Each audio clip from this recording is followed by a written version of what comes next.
बातमी नाशिकमधून आहे। माणिकराव कोकाटे यांना कृषी खातं जाहीर झाल्यावर कोकाटे कुटुंबियांच्या डोळ्यामध्ये आनंदाश्रू पाहायला मिळाले। माणिकराव कोकाटे यांच्या पत्नी सीमा कोकाटे भावूक झाल्याचं पाहायला मिळालं।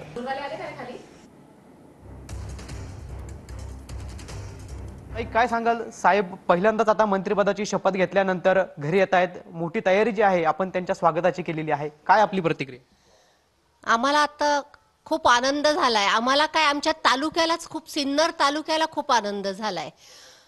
सिन्नर तालुकाच, आमच्या सिन्नर तालुक्यालाच कॅबिनेट मंत्रीपद झालं असं झालं। प्रत्येक आमचा माणूस स्वतः मंत्री झालेला आहे आणि एवढी खुश आहे आमची जनता की त्यांचा आनंद अगदी गगनात मावत नाहीये।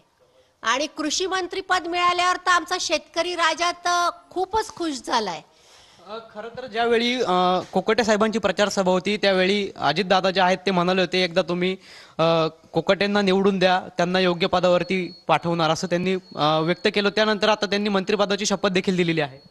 हो हो, त्यांनी, अजितदादांनी त्यांनी जो वादा केलाय तो त्यांनी वादा अगदी पूर्ण केलाय। अजितदादांच्या याबाबत मी अगदी खूप खूप मनापासून आभार मानते। नक्कीच। कॅमेरा पर्सन प्रसाद पवारसह पवन येवले, TV9 मराठी, नाशिक।